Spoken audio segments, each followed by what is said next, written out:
não é um, mas dois livros escritos pela mesma autora, que tem como pano de fundo os continentes europeu e africano em situações muito específicas. A professora Maria José Tiscar acaba de editar A PIDE no xadrez africano, que liga Angola, Moçambique, Guiné e Zaire, ao mesmo tempo que é lançada a segunda edição de Diplomacia Peninsular, Operações Secretas na Guerra Colonial. Muito bem-vinda, professora. Comecemos pelo livro A PIDE no xadrez africano, que tem por base conversas com o inspetor Fragoso Alas. Qual era verdadeiramente o papel da polícia política portuguesa na África colonial? Quer dizer, a parte que eu estudei foi o trabalho da PIDE nas informações. Quer dizer, eu comecei a estudar relações diplomáticas entre Espanha e Portugal no contexto da guerra colonial. Nos arquivos diplomáticos espanhóis vi que havia um interesse da diplomacia espanhola por conseguir do governo português facilidades comerciais em Portugal, em troca de umas ajudas especiais que estavam a ser dadas em África. Como por exemplo? E então fui aos arquivos diplomáticos a ver quais podiam ser essas ajudas extraordinárias. E vi que estas ajudas eram de dois tipos. Havia umas ajudas militares para contornar o embargo internacional a que estava submetida Portugal. E então... Estamos a falar anos 60. Sim, na guerra. O Alto Estado-Maior espanhol comprava armamento com certificado de destino final para as Forças Armadas Espanholas, que depois, quer nos portos entre a Andaluzia e o Algarve, ou de outra maneira, chegavam a Portugal. Então, esse era, digamos, uma grande ajuda. Mas havia umas ajudas ainda mais delicadas, que eram as que estavam a ser dadas pela diplomacia em determinadas embaixadas espanholas, onde, após o corte de relações de Portugal com o Egito, com a Tunísia e mais tarde com o Brazzaville, com o Zaire, então a Embaixada de Espanha assumiu essa representação e dava cobertura para operações encobertas, de tal maneira que chegou a haver elementos da PIDE, da DGS, acreditados como diplomatas espanhóis. Obviamente, Espanha, que não tinha uma posição muito sólida no contexto internacional, eram uns favores grandes. Quer dizer, não era a França, nem os serviços diplomáticos dos Estados Unidos. Ou não, era que a Espanha. Era a Espanha. E a Espanha, era de Francisco Franco. A Espanha de Francisco Franco. E quando eu vi que quando ao general Franco se lhe colocava alguma dúvida, porque para os diplomatas espanhóis era muito melindroso isto tudo, da mesma maneira que também o apoio nas Nações Unidas, e havia uma parte grande da diplomacia que achava que, digamos, que não era do interesse de Espanha dar este apoio, dar esta cobertura, porque em qualquer momento isto podia alterar-se, e então a posição de Espanha era fraca. Mas o general Franco dizia aos portugueses tudo o que precisem. Porque, evidentemente, ele não esquecia o apoio que Portugal tinha dado quando era Espanha, depois da Segunda Guerra Mundial, a que estava internacionalmente isolada, não é?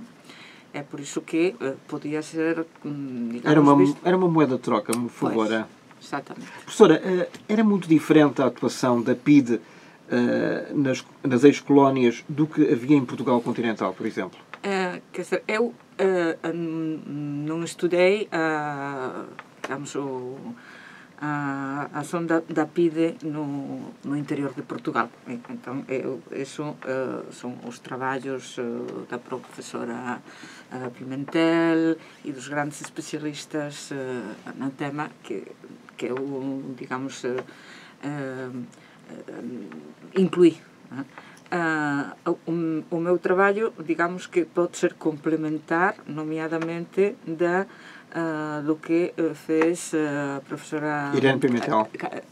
Sim, e Cabrita Mateus também, que ela trabalhou sobre a PIDE em África, mas trabalhou a ação, digamos, de controle das populações e, digamos, do controle ideológico e político. O que eu trabalhei foi mais o trabalho nas informações, quer dizer, as informações em tempo de guerra são determinantes.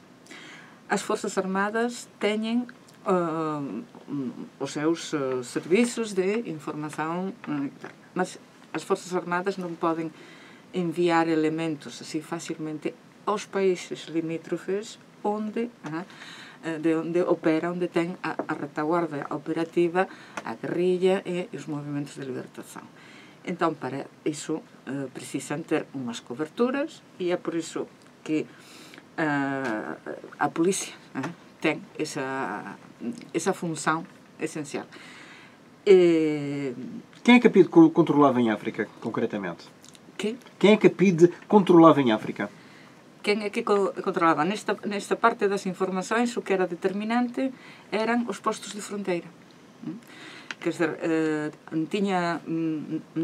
para isto não tinha tanto interesse, por exemplo, que podia ser controlado em Luanda, ou em Bissau, ou em Lourenço Marques. O que tinha interesse eram os postos de fronteira e aí... Por exemplo, de Moçambique com a Rodésia ou com a África do Sul? Com a Tanzânia.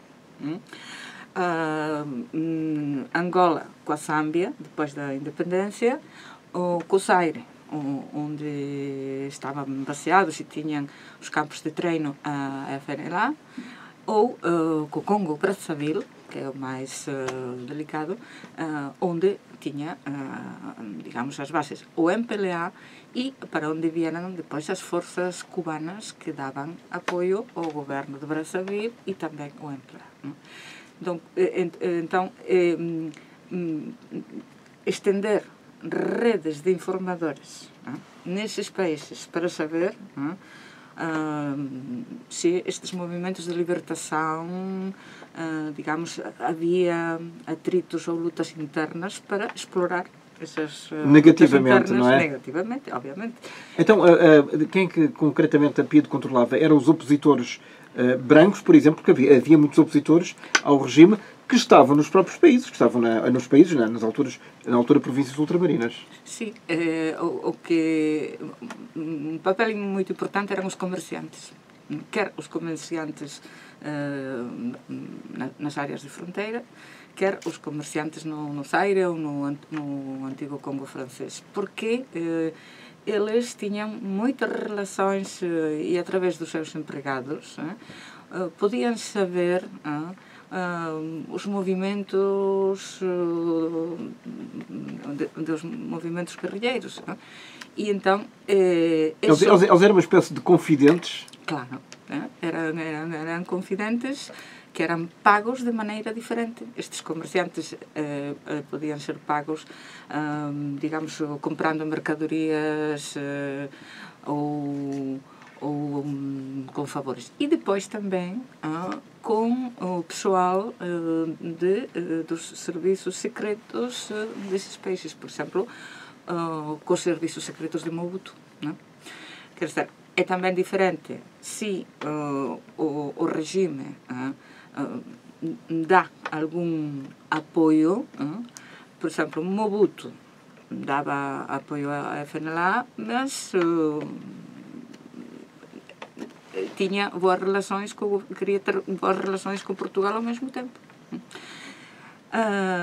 Mas em Brazzaville, por exemplo, quando muda o regime político, aí o que tem interesse é mudar esse regime político para instaurar um regime que dê ajuda.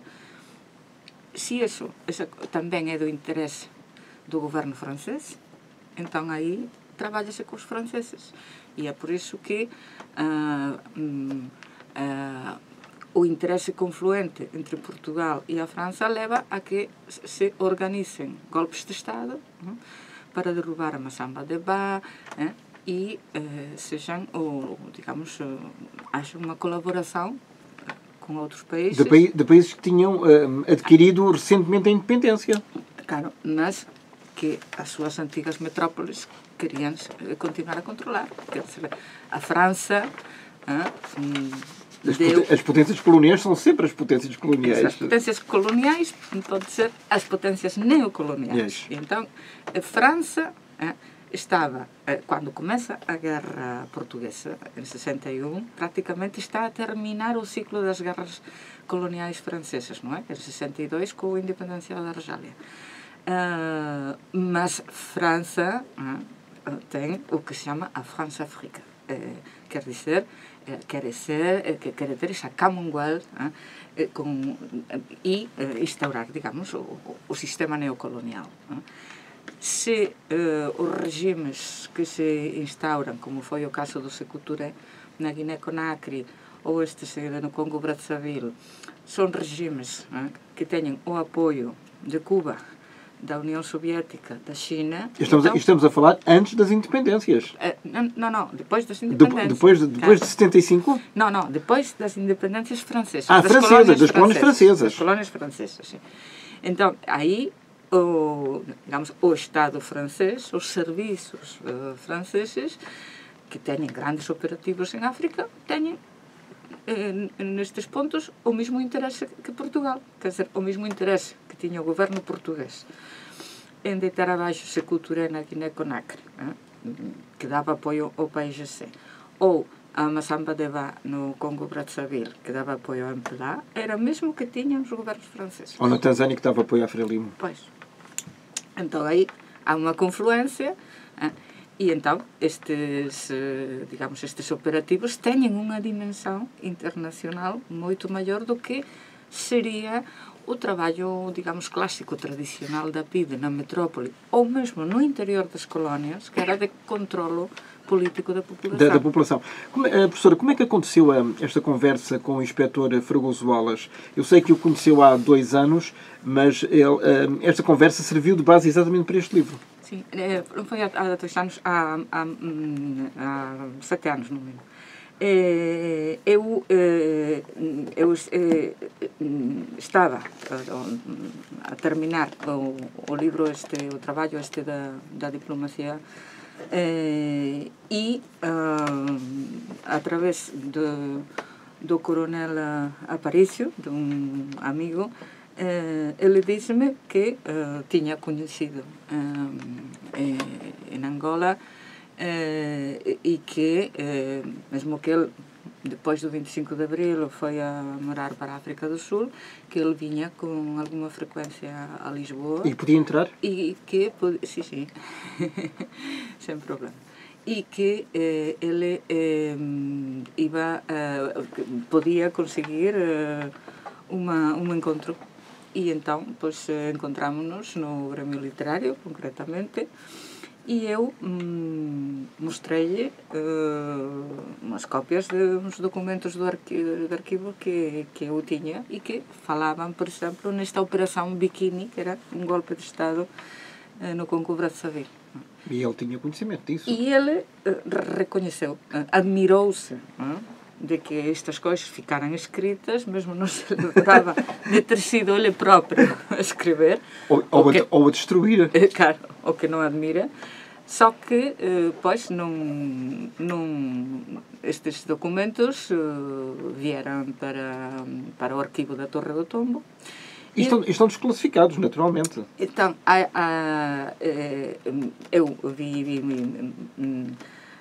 moitos também no arquivo da Defesa Nacional, que então estaba a ser criado, ainda estaba en São Julião da Barra, no Forte, E depois, digamos, quando o inspetor Fragoso Alas me dava, digamos, algum elemento mais que eu não tinha, pois eu depois ia ao arquivo ver confirmar se havia efetivamente esses documentos, se falavam em alguma coisa nisso. Professora, há documentos sobre a PIDE, a atuação da PIDE em África, que ainda hoje estão sob reserva? Não é exatamente sobre reserva é que pode ser que haja, a mim já me aconteceu, que ainda por falta de, digamos, de pessoal não estão catalogados, mas eu pedi documentos sobre Angola e sobre a Guiné, e então eles procuraram, mas isto também me aconteceu em Espanha. Em Espanha mesmo, no arquivo dizia-me que não havia papel nenhum sobre a embaixada em Kinshasa, que não devia existir naquela altura. Finalmente procuraram e encontraram. E por vezes nos arquivos é assim, não é que estejam classificados exatamente... Estão desorganizados. Exatamente, que não estão catalogados. O que dificulta imenso uma historiadora andar à procura, a escavar, a fazer arqueologia, não é? Sim, mas devo dizer que os arquivos, em geral, em Portugal, têm um nível de acessibilidade extraordinário. Mais que em Espanha? Muito mais, muito mais. Nós, em Espanha, temos uns problemas grandes de guerra civil para a frente. Continuamos a ter problemas e uma parte grande da documentação que não é acessível hoje. E Portugal, nesse sentido, é uma maravilha.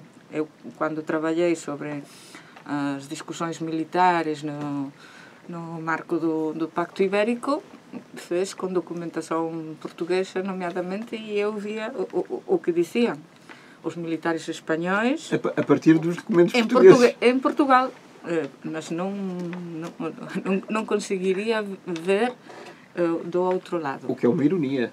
É uma ironia, mas são as ironias da história. As ironias da história, diz muito bem. Pois. Professora, falemos agora do seu segundo filho, se me permite, ou do outro livro, Diplomacia Peninsular e Operações Secretas na Guerra Colonial, é o título. É o desdobramento de uma tese de doutoramento, apresentada em maio de 2011 em Madrid. Pode complementar um livro e outro? Podem ser complementares? O da PIDE e sim. Este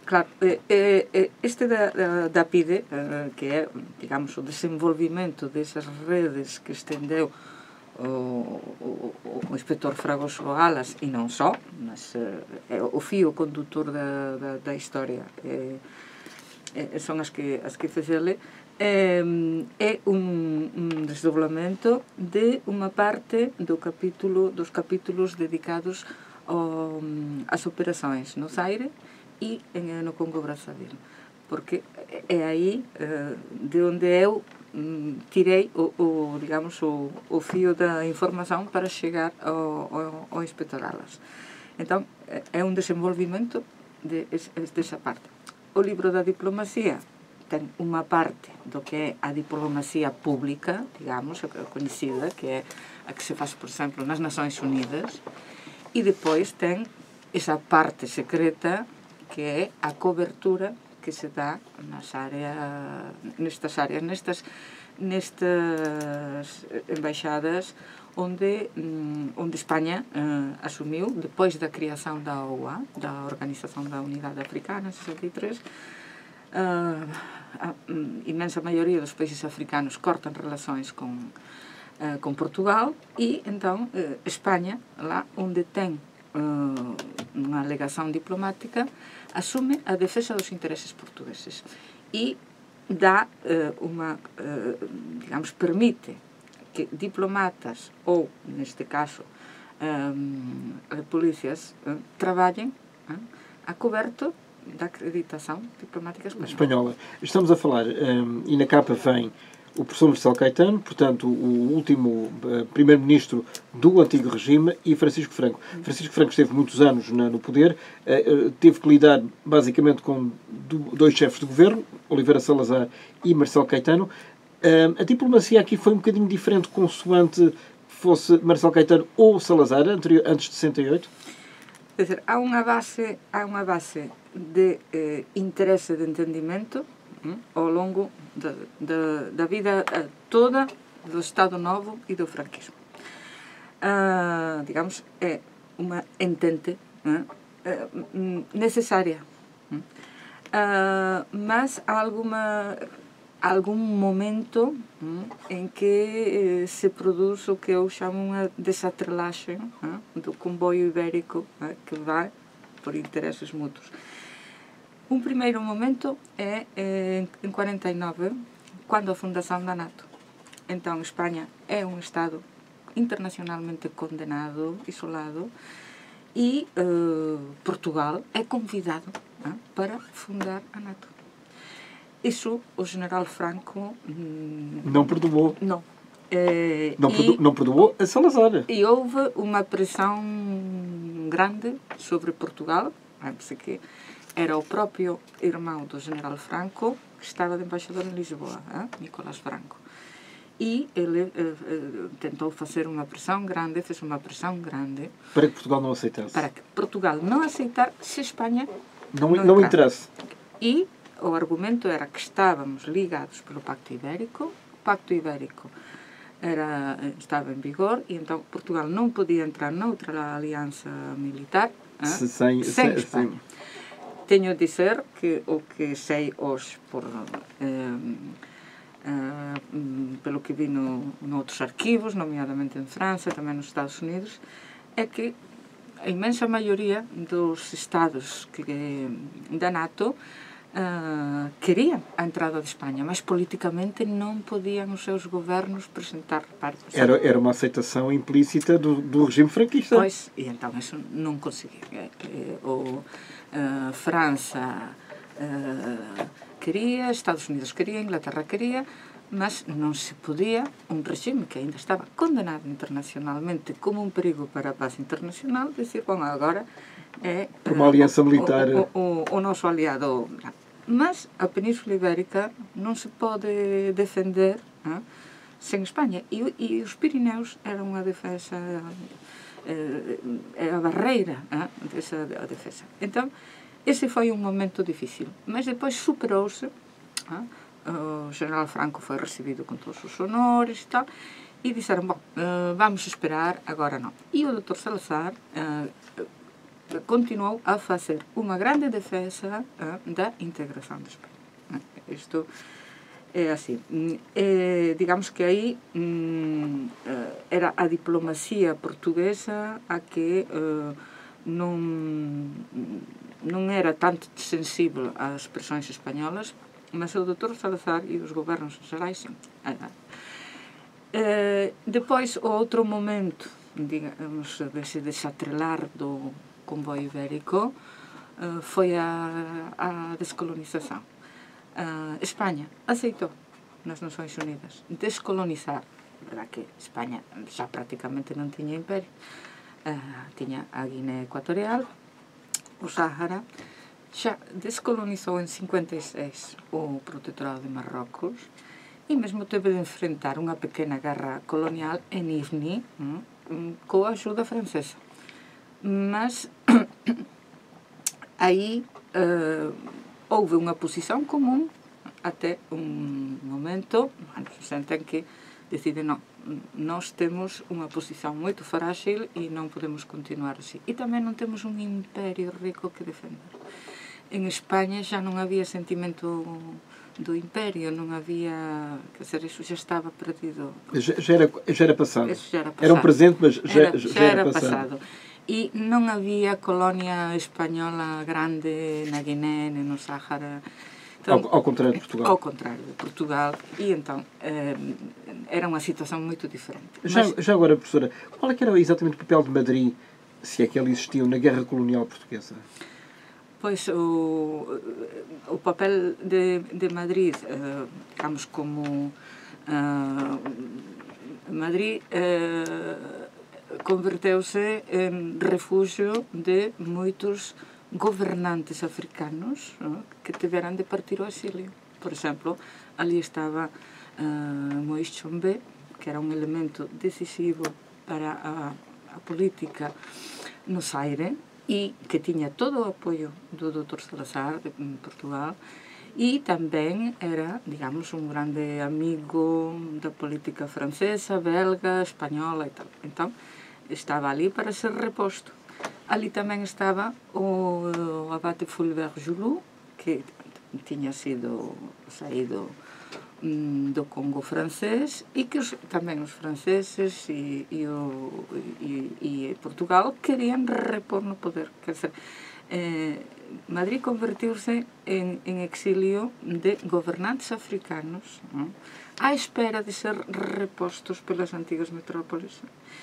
E então, portanto, atenção, que estamos a falar de dirigentes africanos que eram pró-colónias. Claro. Quer dizer, não os outros, não é? Claro, evidentemente, os outros não iam para Madrid. Evidentemente, porque Portugal e Espanha tiveram esta proximidade e esta diplomacia conjunta. Quando aconteceu o 25 de Abril, Franco sentiu-se, até a sua morte em 75, sentiu-se isolado? Franco já estava muito enfermo. Digamos que em Espanha, na época que coincide com os governos do professor Marcelo Caetano em Portugal, digamos... E que foram apenas 5 anos?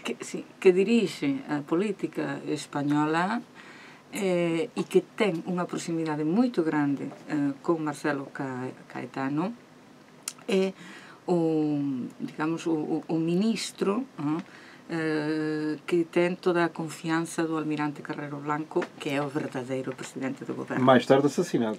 Sim, exatamente. Em 73. Sim. Então, López Rodó, Laureano López Rodó, que era catedrático de Direito Administrativo, foi o que traduziu para espanhol o Manual de Direito Administrativo do professor Marcelo Caetano, que era estudado em todas as faculdades de Direito de Espanha. Então, tinha uma afinidade pessoal pelo seu trabalho académico, uma grande admiração, um grande respeito, e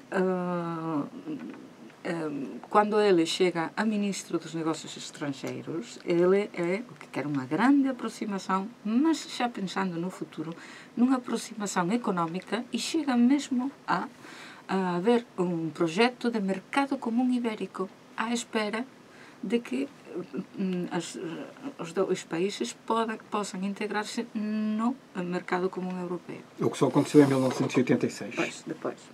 Anos mais tarde. Professora Maria José Tiscar, muito obrigado por aqui ter estado hoje connosco. Recordo 2 livros essenciais para quem quer saber mais sobre o papel da PIDE no xadrez africano, conversas com o inspetor Fragoso Wallace. O inspetor ainda é vivo? Sim. Tem 80 e picos? Acho que não deve ter 80.